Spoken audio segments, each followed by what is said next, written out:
Afterword. In the United States, where slavery and the eradication of most of the continent's native peoples are an indelible part of our history, institutionalized cruelty against the weak and defenseless is as American as apple pie.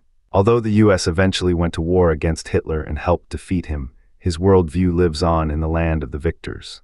Hitler declared, "He who does not possess power loses the right to life." Nowhere has this belief found more fertile soil than in modern America, where every day millions of lambs, calves, pigs, chickens, cows, horses, and other animals, most of them very, very young and all of them innocent, are transported to killing centers to be slaughtered for the tables of the master species. Why? Because they can't fight back and defend themselves against those who would kill and eat them, and because there are so few people willing and able to take up the fight on their behalf. Fortified by denial, indifference, and mindless custom that stretches back to our primitive origins, our society's abuse and exploitation of animals seems hopelessly eternal. The good news is that since a growing number of people are saying no to the slaughterhouse and all that it stands for, there is hope that someday these atrocities will come to an end. In the meantime, however, what about the killing of all those innocents that takes place in our midst mercilessly day after day? How long will we allow this socially condoned mass slaughter to continue without raising our voices in protest? By way of conclusion, I say the sooner we put an end to our cruel and violent way of life, the better it will be for all of us, perpetrators, bystanders, and victims. Acknowledgments. My special thanks to Lucy Rosen Kaplan for reading the manuscript and writing the foreword, and also to those who read early drafts of the manuscript and made valuable suggestions. Aviva Cantor, co-founder of the Jewish feminist magazine Lilith. David Cantor, a consultant to national animal rights organizations. Robert Cohen, executive director of the Dairy Education Board. Karen Davis, president of United Poultry Concerns. Albert Kaplan, consultant for Laidlaw Global Securities, and Barbara Stagno and Elliot Katz of In Defense of Animals. I also want to express my gratitude to those who read individual chapters and made helpful comments. Ingrid Newkirk, president of PETA. Alex Press, copy chief of the New York Weekly Village Voice, and Richard Schwartz, author of Judaism and Vegetarianism.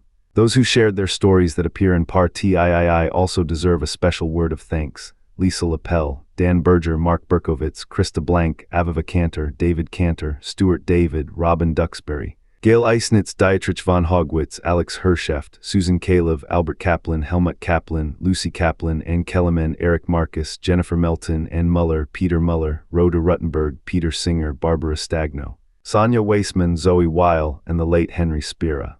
I also want to express my appreciation to Yael Arbeitman, Peter Muller, Valerie Paradis, and Dietrich von Hogwitz for helping me with the translation of German materials, and to the staffs of the New York Public Library and Columbia University Library Systems for helping me find the materials I needed for my research.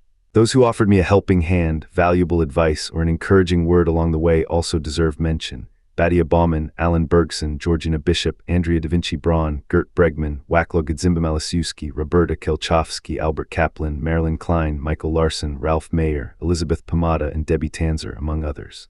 My very special thanks to Meredith Dunham for designing the book, and to Dave Reitz for setting up and maintaining the book's website, www.powerfulbook.com. I want to express my fond appreciation for Professor Marion Filler, a retired concert pianist and Holocaust survivor, whom I met during the final stages of writing this book and whose amazing life story, from Buchenwald to Carnegie Hall, it was my privilege to work on with him. A well-deserved word of thanks and praise for Martin Rowe, publisher of Lantern Books, for recognizing the merits of Eternal Treblinka and for helping make it happen. My grateful acknowledgement to Farrar, Strauss, and Giroux for permission to use an excerpt from The Letter Writer from The Seance and Other Stories by Isaac Bashevis Singer, and to Four Walls, Eight Windows for permission to quote from Dead Meat by Sue Coe. For a complete listing of organizations around the world which have expressed support for the book on its way to publication, see the support page on the book website.